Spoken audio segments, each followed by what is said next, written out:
అందరికీ ప్రెజర్ నా పేరు స్టీఫెన్. ఈరోజు మేము టామ్ గురించి స్టోరీ చెప్పుకోతున్నాం. ఒక అబ్బాయి ఉండేవాడు, తన పేరు టామ్. తనకి చిన్నప్పటి నుంచే కాళ్ళు ఉండేవి కాదు. ఇంకా తను పుట్టినప్పుడే తన పేరెంట్స్ ఇద్దరు చనిపోయినారు. అప్పుడు తను చనిపోయినప్పుడు తన నాన్నమ్మ దగ్గరికి వెళ్తాడు. తన గ్రాండ్ మదర్ అనేది చాలా మంచిది కాదు. తనకి ఫుడ్ కూడా సరిగ్గా టైంకి పెట్టేది కాదు. ఇంకా ఊకే కొడుతూ ఉండేది.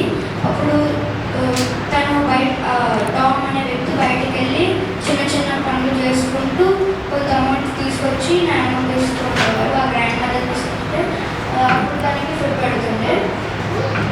అట్లా తనకి ఇట్లా వర్క్ చేసి హెల్త్ బాగాలేదు. హెల్త్ ఇష్యూస్ వచ్చి చాలా హెల్త్ బాగాలేకపోతే ఒకరోజు ఇష్టం లేకపోయినా కూడా తన ఇంటి పైన ఉండే ఒక పెంట్ హౌస్ తనకి ఇస్తుంది. అప్పుడు టామ్ అక్కడే ఉండేవాడు. ఆ పైన తన నాయనమ్మ వాళ్ళ పైన పెంట్ హౌస్లోనే ఉండేవాడు. ఒక్కడే ఉండేవాడు. తనకి ఫ్రెండ్స్ ఎవ్వరు లేరు. ఇంకా నాయనమ్మ కూడా టైంకి ఫుడ్ పెట్టకపోతుండే. ఇంకా తనతో పైనకి వచ్చి మాట్లాడకపోతుంది. అప్పుడు తను అనుకుంటాడు, నాతో ఎవరైనా మాట్లాడే వాళ్ళు ఉంటే బాగుంటారు కదా అని చెప్పి అనుకుంటారు. ఇంకా తనకు ఒక ఫ్రెండ్ ఉండేవాడు. తను ఇక్కడ ఉంటాడు, చాలా దూరంలో ఉంటాడు. అప్పుడు ఒకరోజు ఆయన వేరే కంట్రీకి వెళ్తుంటే ఒకసారి టామ్ని నా ఫ్రెండ్ని కలిసేసి వెళ్దామని చెప్పి వస్తాడు. అప్పుడు ఆయన పేరు జాకెల్. వాళ్ళ ఫ్రెండ్ జాకెల్. ఆయన మాట్లాడుతూ ఉంటాడు. అప్పుడు ఈ టామ్ అనే వ్యక్తి చాలా హ్యాపీగా ఫీల్ అవుతాడు, నాతో మాట్లాడడానికి నా ఫ్రెండ్ వచ్చినాడు కదా. ఇంకా దాని తర్వాత ఇంకా జాకెల్ అంటాడు, నేను ఇక వేరే కంట్రీకి వెళ్ళిపోతున్నాను అని చెప్పి అనగానే అప్పుడు టామ్ చాలా సాడ్గా ఫీల్ అయిపోతాడు. ఇంకా దాని తర్వాత జాకెల్ అంటాడు, నీకోసం ఒక సర్ప్రైజ్ తెచ్చినా అని హ్యాపీగా ఫీల్ అవుతాడు.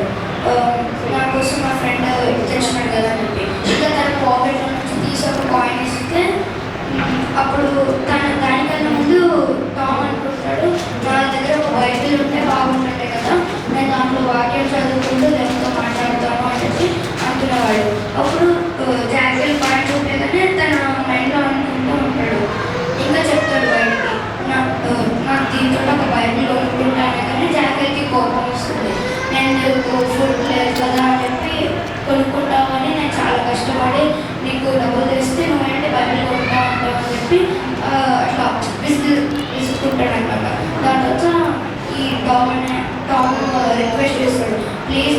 బైబిల్ కావా అని చెప్పి చాలా సేపు తర్వాత రిక్వెస్ట్ చేసిన తర్వాత జాకెట్కి ఇష్టం లేకపోయినా కూడా బైబిల్ చదవడానికి వెళ్తాడు.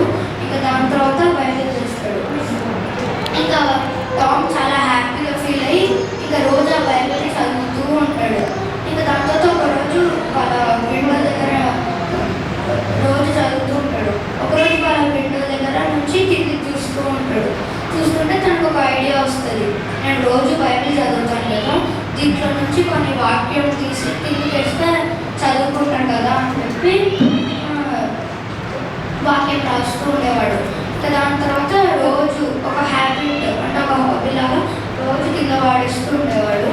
కింద పాడేస్తుంటే కింద వెళ్ళే వాళ్ళందరూ దాన్ని తీసుకొని చదువుతుంటే ఒకరోజు ఒక అంకుల్ దాన్ని తీసుకొని చదివినాడు. దాని తర్వాత టామ్ వాళ్ళ ఇంటికి వెళ్ళినాడు. టామ్ వాళ్ళ ఇంటికి వెళ్ళి తనతో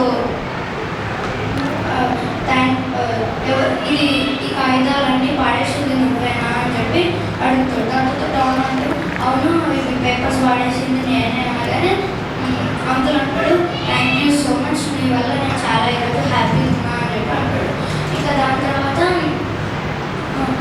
టామ్ అంటుంటాడు నా వల్ల ఎందుకు అని చెప్పాను. కానీ అప్పుడు అంకుల్ అంటాడు, నా కొడుకు ఇప్పుడు చనిపోయే స్టేజ్లో ఉన్నాడు, తను అంటూ ఉంటుంటే నేను దేవునికి ఏం చేయలేదు, నేను ఏదో చేయాలి అంటే నేను చనిపోతున్నాను అని అనుకుంటూ ఉంటాడు.